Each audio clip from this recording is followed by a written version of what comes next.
बात देश में पैदा हुए एक धर्म संकट की, जिसका एक सिरा काशी के ज्ञान वापी में है तो बाकी का सिरा देश के अलग अलग हिस्सों से जुड़ रहा है। तो घंटी बजाओ के इस खास हिस्से में चूंकि हम पश्चिमी भारत की बात करते हैं, तो ज्ञान वापी को लेकर पहले लोअर कोर्ट और अब सुप्रीम कोर्ट ने जो आदेश दिए, उसे देखते हुए राज ठाकरे की कुछ ही दिनों पर होने वाली अयोध्या यात्रा को लेकर भी सवाल जवाब शुरू हो गए। सबकी नजरें राज ठाकरे पर लगी हैं कि वो इस मामले पर क्या बोलते हैं।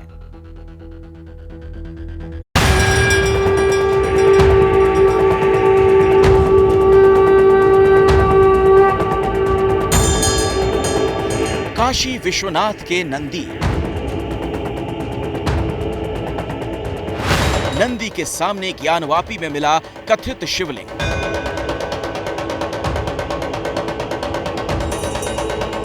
पिछले 3-4 दिनों में इस पूरे न्यायिक घटनाक्रम से देश में जो धार्मिक हलचल पैदा हो गई, उसका सीधा असर पूरे देश में देखा जा सकता है। इसका बेहद बड़ा राजनीतिक पहलू भी है, जो दोनों ही पक्षों के नेताओं की तरफ से हो रही बयानबाजियों में सामने आ रहा है। कोर्ट में अगर आपका और मेरा झगड़ा है, तो कोर्ट का काम यह है कि प्रोसीजरल फेयरनेस ये होता है कि दोनों को सुनकर कोर्ट कोई फैसला लेता है। और इस मामले में कोर्ट ने सर्वे कमिश्नर को अपॉइंट किया, वो रिपोर्ट नहीं देता है। दूसरी साइड भागती है, विदाउट मुस्लिम साइड को नोटिस दिए, और कोर्ट 1 घंटे के अंदर ऑर्डर पास कर देता है कि नमाजियां कम, वो सो कॉल जो फव्वारा है उसको शिवलिंग उसको प्रोटेक्ट कर दो, पुलिस बिठा दो वहां पर। सभी लोग वहां जानते हैं कि औरंगजेब के काल में औरंगजेब ने ही तोड़वाया था, तो वहाँ पर आधा भाग तोड़ करके मस्जिद बना दिया, आधा भाग आज भी है। बाहर से देखने के बाद स्पष्ट हो रहा है कि मंदिर का ऊपर का गुम्बद तोड़ा गया है, आधे भाग में मस्जिद बनी है, और उसका नाम ही ज्ञानवापी है। ज्ञानवापी के नाम से आज भी है। इसलिए वह जो भी साक्ष्य मिले हैं वह हिंदू पक्ष के मिले हैं। किसने दबाया, कब दबाया, ये विषय दूसरा है।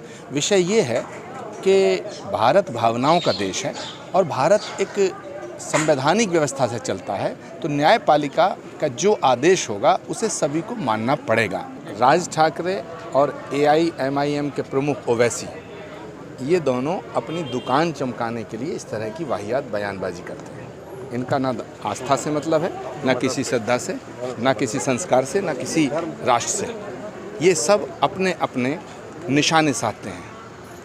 इसलिए मैं मानता हूं कि राज ठाकरे और ओवैसी ये सौतेले भाई हैं।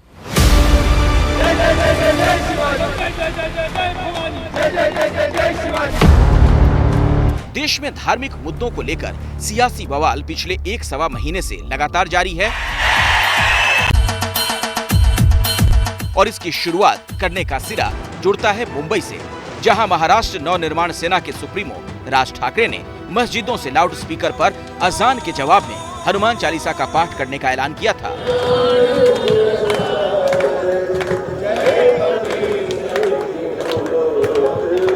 आज 4 तारीख है। 4 तारीख को हम लोगों ने मस्जिदों के ऊपर के जो लाउड स्पीकर है वो बंद करने के लिए सरकार को विनती की थी, और 4 तारीख के बाद हम लोग अगर लाउड स्पीकर चलाए गए तो उसके सामने हम लोग हनुमान चालीसा इस महाराष्ट्र में, देश में लोग चलाएंगे। इन विवादों के बीच राज ठाकरे इसी महीने की 21 से 29 तारीख के बीच पुणे में रैली करने वाले हैं। काशी में जिस तरह ज्ञानवापी का मुद्दा गरमा रहा है, उम्मीद की जा सकती है कि राज ठाकरे उसे लेकर भी कुछ जरूर बोलेंगे। पुणे की रैली के कुछ ही दिन के बाद राज ठाकरे का प्लान है अयोध्या जाने का, जिसे लेकर उनका राजनीतिक विरोध शुरू हो गया है। बीजेपी के उत्तर प्रदेश से सांसद बृजभूषण सिंह का कहना है कि राज ठाकरे ने जिस तरह का बुरा बर्ताव उत्तर भारतीयों के साथ किया, उसे लेकर वो उनकी अयोध्या यात्रा का पुरजोर विरोध करेंगे। सांसद बृजभूषण ने प्रेस कॉन्फ्रेंस करके अपना इरादा भी जाहिर कर दिया है। एक दिन मीडिया में देखा चलते हुए कि राज ठाकरे साहब अयोध्या आना चाहते हैं और उत्तर प्रदेश के यशस्वी मुख्यमंत्री योगी आदित्यनाथ जी से मिलना चाहते हैं। पाप करने वाला ही पाप का भागीदार नहीं होता है। सक्षम होते हुए अपने सामने हो रहे पाप को जो रोकने की कोशिश नहीं करता है वो भी पाप का भागीदार है। उत्तर भारतीयों से अगर बिना माफ़ी मांगे अयोध्या आएंगे तो हम उनको रोकेंगे और अयोध्या क्या उत्तर प्रदेश की धरती पर उनको पैर नहीं रखने देंगे जब तक वो माफी नहीं। राज ठाकरे ने जिस तरह लाउड स्पीकर विवाद को लेकर कहा था कि ये धार्मिक नहीं सामाजिक मामला है, उसी तर्ज पर बीजेपी सांसद बृजभूषण सिंह का कहना है कि राज ठाकरे की अयोध्या यात्रा धार्मिक नहीं बल्कि राजनीतिक यात्रा है। ये आपकी धार्मिक यात्रा नहीं है, ये आपकी राजनीतिक यात्रा है।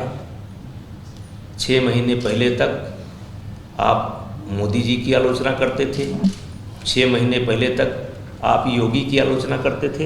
एक रोज मैंने अयोध्या में साधु संतों की एक बैठक बुलाई,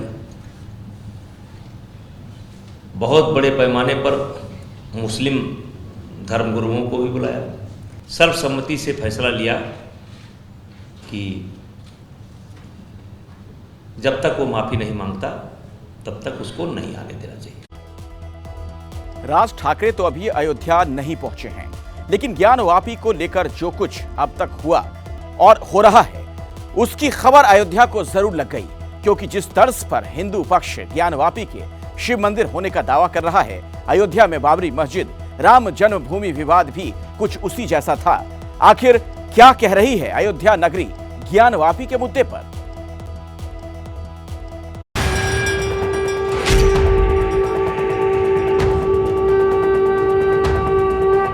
इतिहास है उसका, सभी लोग वहाँ जानते हैं कि औरंगजेब के काल में औरंगजेब ने ही तोड़वाया था।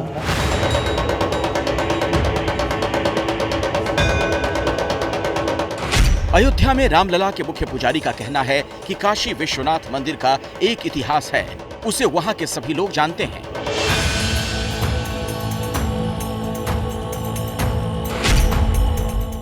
मुगल काल में औरंगजेब ने ही इसे तुड़वाया था। वहां पर आधे भाग को तोड़कर मस्जिद बना दिया गया और आधे भाग में आज भी बाहर से देखने के बाद ये साफ हो रहा है कि मंदिर के शत्र के ऊपर मस्जिद का गुंबद खड़ा किया गया है।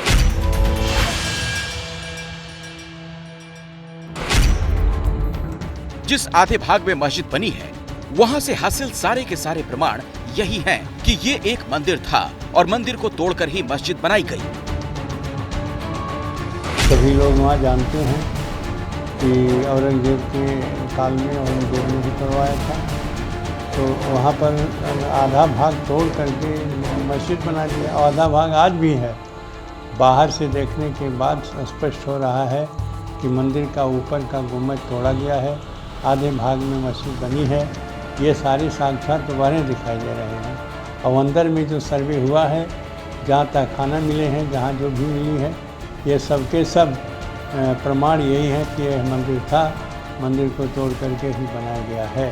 समझनी चाहिए। जगत गुरु राम दिनेश आचार्य ने तो मुस्लिम समाज से अपील तक कर दी कि जो भी मुस्लिम वर्ग के लोग हैं और समझदार हैं, उन्हें मुस्लिम समाज के बाकी लोगों को ये बात समझानी चाहिए कि मस्जिद को मंदिर तोड़कर बनाया गया। उन्होंने अयोध्या फैसले की मिसाल देते हुए कहा कि इतना बड़ा अयोध्या मामले का फैसला न्यायपालिका ने हमारे पक्ष में दिया है, तो ऐसे ही काशी और मथुरा का भी फैसला सुनाया जाए। पढ़े लिखे और समझदार नागरिक होने के नाते मुस्लिम समाज के लोगों को इसे स्वीकार करना चाहिए। जो गलती मुगलों ने किया है वो गलती आज नहीं होना चाहिए और उसकी स्वीकारोक्ति होनी चाहिए। मुझे लगता है कि जितने पढ़े लिखे समझदार मुस्लिम लोग हैं उन लोगों को ये बात समझनी चाहिए कि कोई भी राष्ट्र यदि चलता है तो वो सत्य के रूप में चलता है, और सत्य है कि यहाँ मंदिर से पूरे देश की पहचान थी, खासकर उत्तर भारत में, चाहे वो मथुरा का हो, चाहे वो काशी का हो, चाहे वो अयोध्या का इतना बड़ा राम जन्मभूमि का फैसला आया जिसमें न्यायपालिका ने हम लोगों को न्याय दिया है।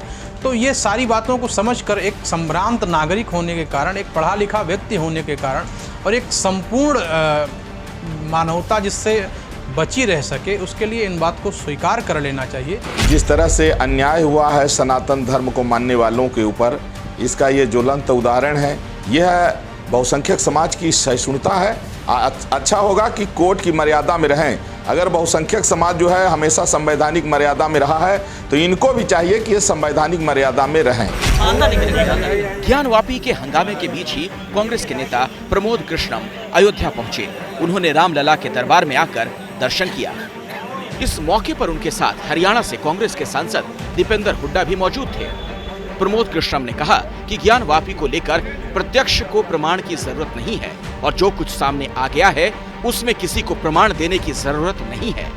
भारत एक संवैधानिक व्यवस्था से चलता है तो न्यायपालिका का जो आदेश होगा उसे सभी को मानना पड़ेगा।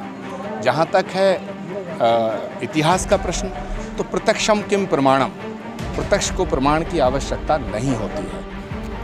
कांग्रेस के नेता दीपेंद्र हुड्डा ने भी कहा कि इस तरीके की जो बात सामने आई है उसे देश के सामने रखा जाना चाहिए और साथ ही मांग की है कि न्यायपालिका में इस मामले पर जल्द से जल्द फैसला होना चाहिए। राम मंदिर के मामले में भी न्याय प्रक्रिया हमारी में समय जरूर लग सकता है, लेकिन न्याय संगत फैसले लिए जाने के लिए पूरी दुनिया के से अपील भी हम करते हैं पूरी दुनिया में साख है हमारी न्यायपालिका की सही फैसले होते हैं। इस तरह की जो बात आई है तो देश के सामने भी वो बात रखे और न्यायपालिका के अंदर भी तथ्य अर्जेंट हियरिंग के तौर पर उस तथ्य को जल्द से जल्दी न्यायपालिका तक पहुंचाने का काम करें ताकि न्यायपालिका उन तथ्यों के आधार पर न्याय संगत फैसला ले सके।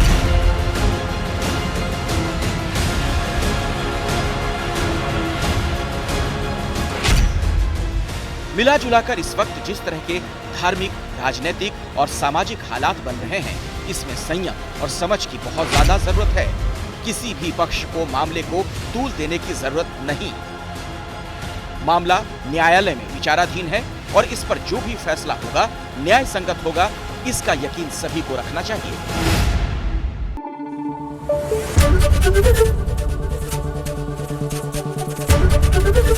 एबीपी न्यूज आपको रखे आगे।